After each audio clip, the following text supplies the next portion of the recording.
Hello everyone, it's Sam here, and it's Amy here. I stole your thunder there. Yeah, I know. You were just about to speak, so go on, you can introduce yourself. It is Amy here. And we thought we'd do a video, and we recently did one, I think it was a couple of months ago now.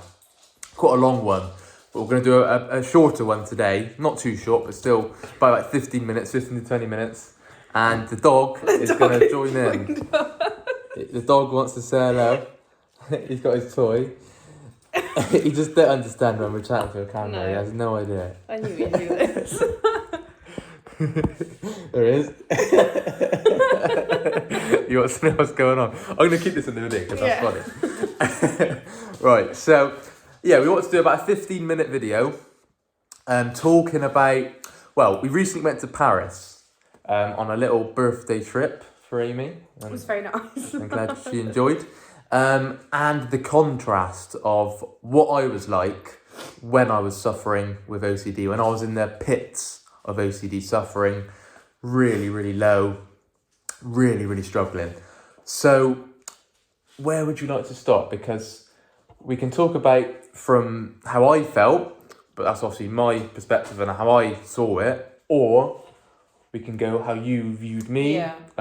So how I was like in Paris compared to how I was like in Lanzarote. If you watched our previous videos, we spoke about when we went to Lanzarote for my 18th birthday, which was 5 years ago, when I was really, really bad. And that was such a difference compared to now.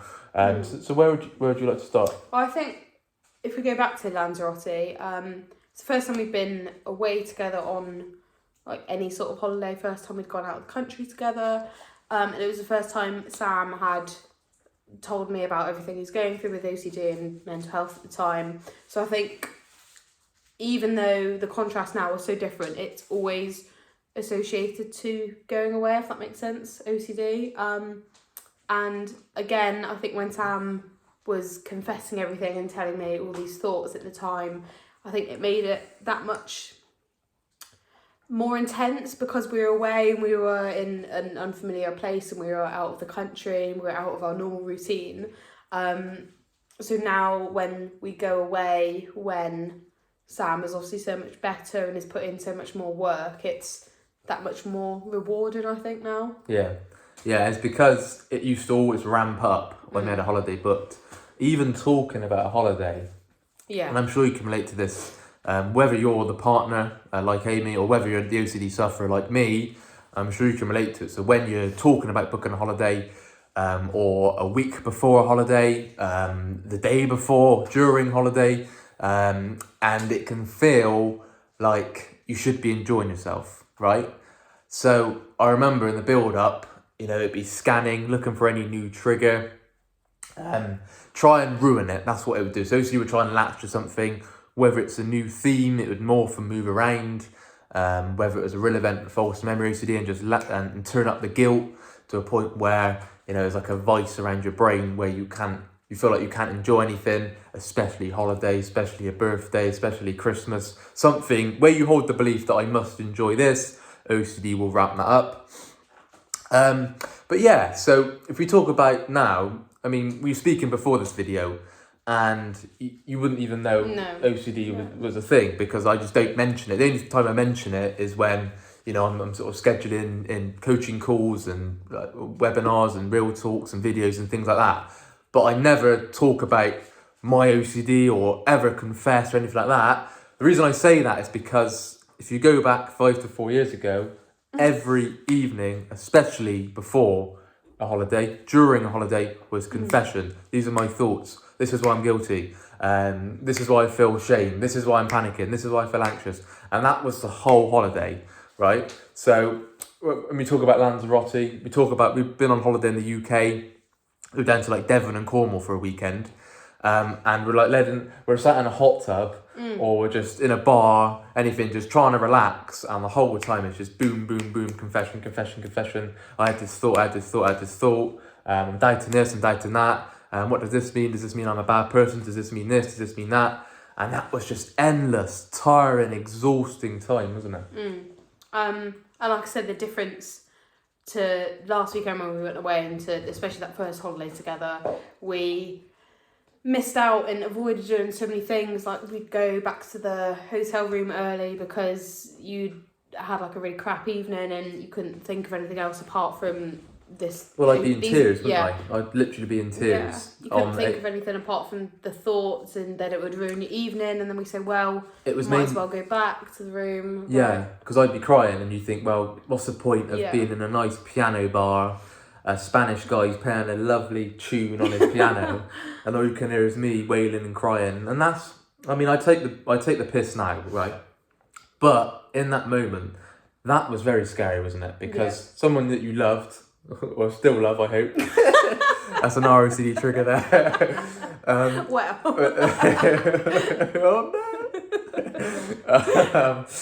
no. And you see someone that you really care about, then I should say, in tears, state, can't even function, completely consumed with OCD. Now, the reason I was like that is because how I felt, right? I felt so crap.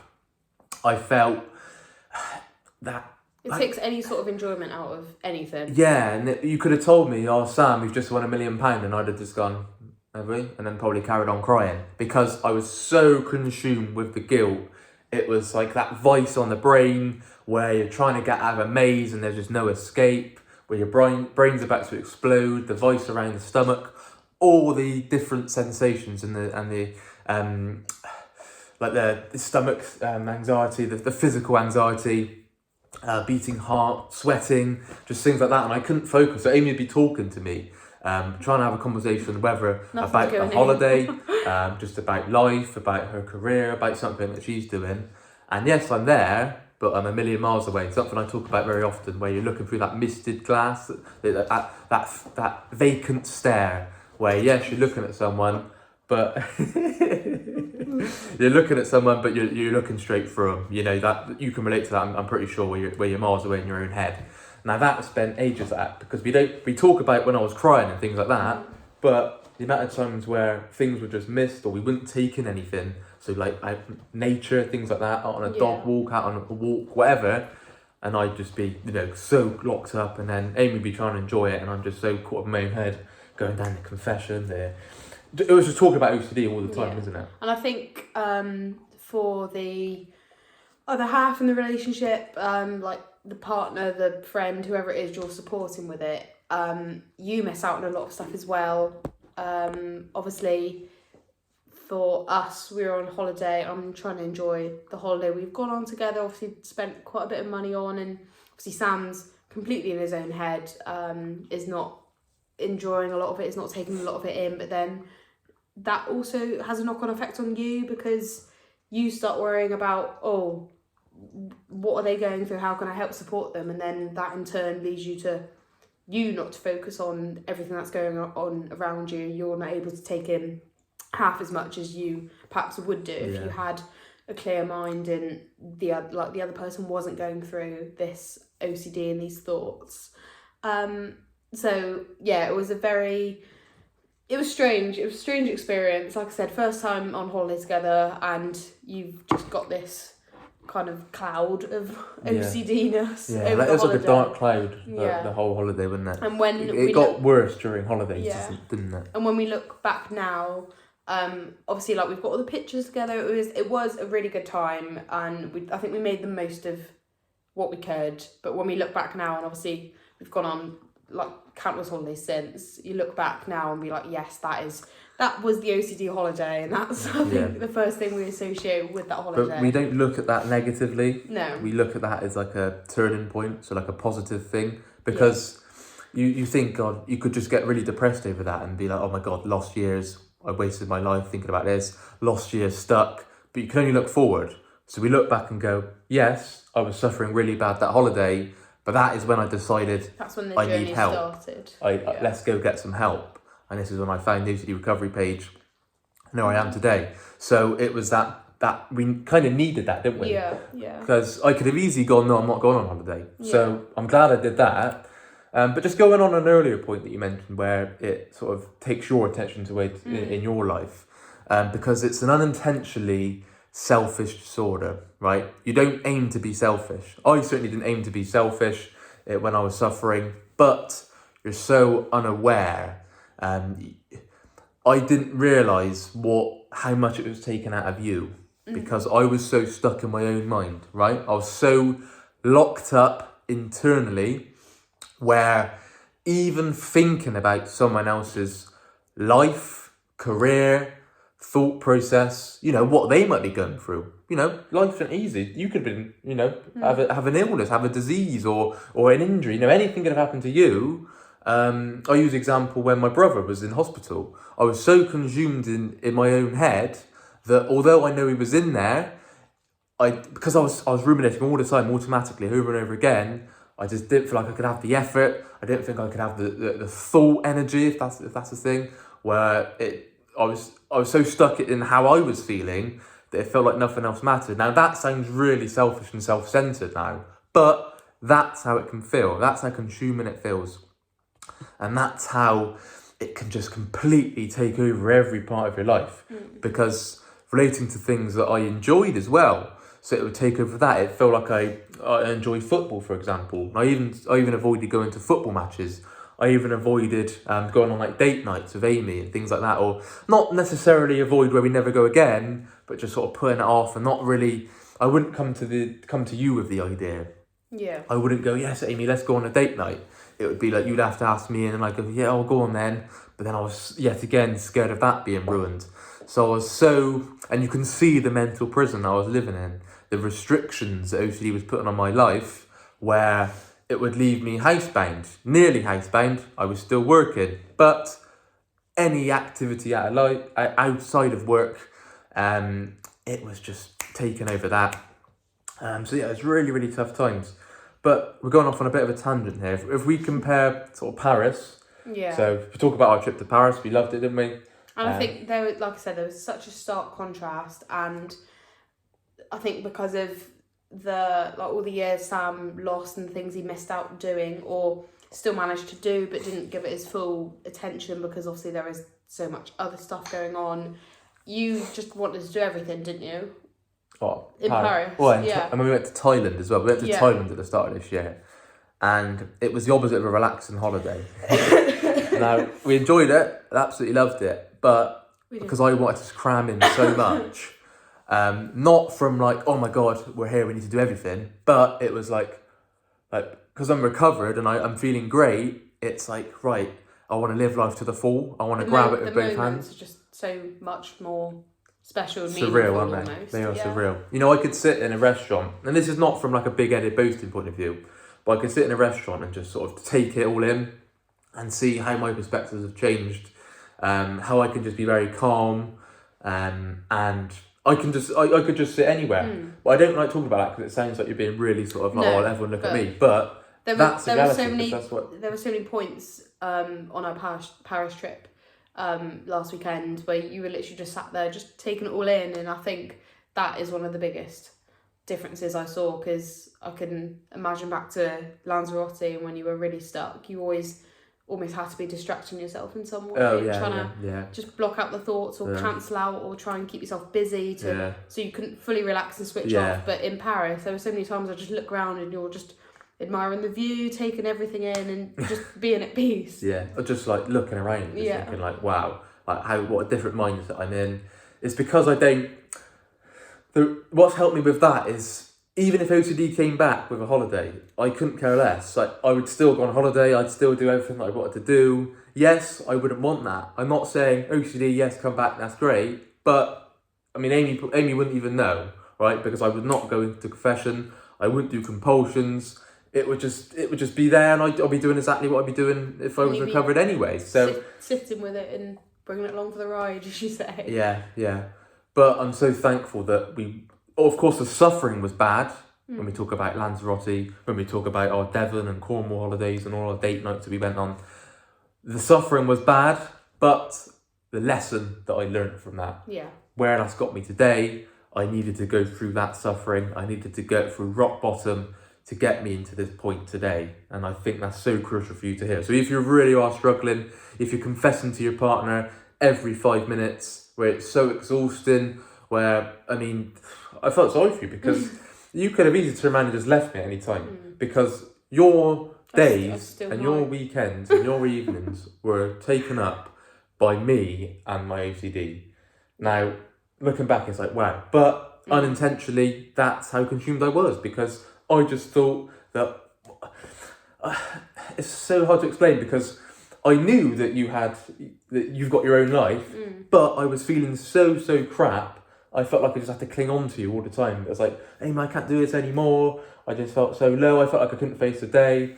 And you were like my shoulder to cry on, because I just felt like I couldn't face it by myself, because I couldn't really function. I was really sort of struggling. So, and then looking back now, like Paris and when we went to Thailand, it's like, Jesus Christ. Like, I feel like I could do that by myself as well. That's no disrespect to you. I could go by myself and explore by myself, because I'm very independent thinker now, but that's all through what I've learned from OCD.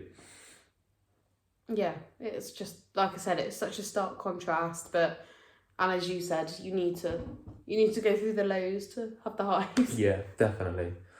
And to not put off holidays, because keep doing things. The last thing you're going to want to do is talk about holidays, talk about weddings, talk about having children, talking about Christmas, talking about any family gathering, any special occasion. I mean, I wanted to put that off, but that is avoidance, because I was scared of that being ruined. I thought, what's the point of talking about getting married? Because that'll be ruined. What's the point of having kids? Because that'll be ruined. What's the point of looking forward to Christmas? Because that'll be ruined. You know, anything that took a bit of effort, anything that you were very excited for, I was like really sort of like depressed about and dreading, that feeling of dread, because I was so caught up with the guilt, the panic, the shame, the depression, anything that you can reel off. That's how I felt, the low mood all the time. Not excited for anything. Not that you need to be excited, but just I was so consumed with dread that there was no looking forward to it. Yeah. Whereas now I could go, right, we're going to, let's say, Italy next week, and I'd be buzzing for that, because I'm just looking forward to seeing Italy. But you know what I'm saying? Whereas years ago, I'd have absolutely dreaded that. I'd go, oh no, got a holiday coming up, sort of putting it off, paying for it in the last minute, not even talking about it, not even preparing for it, because I was so scared of it being ruined. Whereas now, it is completely opposite. And again, you just bring it along for the ride, don't you? Regardless of what you're doing. Well, it's, like I said, if you met me last year, you wouldn't even know I had OCD. No. Right? Other than the videos and the one-to-ones that I do, you wouldn't even know I had OCD. But 5 years ago, you knew everything about OCD. Every thought that came in, all the real events, the false memories, all the different themes, how it was latching, how I was feeling. Amy, I'm feeling anxious today. Amy, I'm having a panic attack today. On the phone at 8 a.m. in the morning, waking Amy up, going, Ames, I've just had a panic attack. I'm crying my eyes out. And you're thinking, Christ, like, what do I do here? I mean, this is my boyfriend here, and he's crying just before he's about to head to work. He's crying just as he's about to go to football. He's crying just as we're about to take off on a flight, I remember on that plane to Lanzarote, right? Now I remember using alcohol as a coping mechanism, not like an alcoholic way or alcoholism, nothing, never got that serious, but as an escape, because I was so caught up in my mind and the guilt feeling was so high, I thought to get rid of that, but to numb it, to have alcohol, or just get sort of drinking a bit too much, unless we talk about that constant distraction. Now, when you're on a holiday, led on a sunbed, trying to relax, the purpose is relaxing, that was the opposite of me, because that just sort of ramped it up. But now, I love doing that. Yeah. And again, it's just the difference. And if you would have told me in 2018 that we would have just come back from Paris for a nice long weekend and things would be completely different, I would have almost laughed and been like, no way. Yeah. And that's such a key part for hope. It's such a key thing. Because people watching this, I mean, I spoke to Amy before this video and we said, you've got to really put yourself back in the shoes of 2018, 2019. How that felt. Because if you're watching that and you feel like all what we're describing, I mean, look at the hope, the inspiration this gives you. Of course, you've got to put in the work. You can't just watch this video and be fine. You've got to put in the work, but you have to start taking those steps now, and then you can get into a position that we're in. And we got holiday coming up, Christmas coming up, and I'm buzzing for it. And we talk about our future life things when we're getting married, and we talk about things like moving house, having kids, all the things that I used to dread talking about. Now I absolutely love talking about. I'd start the conversation with Amy, I'd talk about future holidays, and that's because of all what I've learned through OCD and just changing my perspectives gradually over time. And it shows you really can, if you put in the work, watch the videos, one-to-one calls, webinars. If you read the books on the reading list, it really shows you can get there if you put in the work. And thank God you did. Yeah. I had no other choice, really. I had no alternative. Yeah. I'm not saying that from, oh my God, it was the worst thing ever. But life was pretty bleak for me. It was pretty tough. I mean, getting out of bed was the hardest part of the day. Getting out of bed felt like an achievement, right? And then to get out of bed, go to work, see family, exercise, see friends. It was like, yes, it's stuff that I love doing now, but at the time it was like, oh my God. It was like looking up at Mount Everest going, I'm going to climb that in a day. It just felt completely impossible. Well, the video rudely ended once again. If you watched our previous video, the exact same thing happened. It's me. It just cuts out. So we're going to end it there, I think. I think I was talking about Mount Everest and how the day can seem very tough. But we'll end it there because I don't want to go on too long. I don't want to speak for 30 minutes because I want to keep it sort of 15, 20 minutes. But like you said, if you put the work in and use the resources like you did, there is so much hope there. And I hope everyone watching can take some sort of hope from the video. And advice from Amy as well. Not just this video, but the previous videos that we've done. Amy gives some great advice around tough love, compassion, all helping dealing with OCD sufferers. Stuff that will work, stuff that won't work, and how you can get into a similar position with... of course, it's my journey and only me can get me better, but with the support from Amy, that really helped it, because she stopped the reassurance. As soon as I start confession, she goes, shut up, and then she gives me that tough love, sit with it, and that is what I needed so much. I'm so thankful that you did that. But anyway, I think we'll round it up there. If you have enjoyed the video, please leave a like. If you have enjoyed seeing Amy on the channel, then I'll come back give it another like. I think it's quite popular with you on the channel. I think our previous video was quite well, because especially couples can relate, young couples can relate. So I think that's great. If you haven't subscribed to the channel already, then please do so. If you are interested in our one-to-one services, stuff that I spoke about, the webinar, the WhatsApp groups, the webinar calls, please email phil@ocdrecovery.com. I think there will be a link in the bio. It's not in the bio, in the description. If not, email phil@ocdrecovery.com. Anyway, I'll speak again and have a lovely day. I'll see you later. Bye-bye.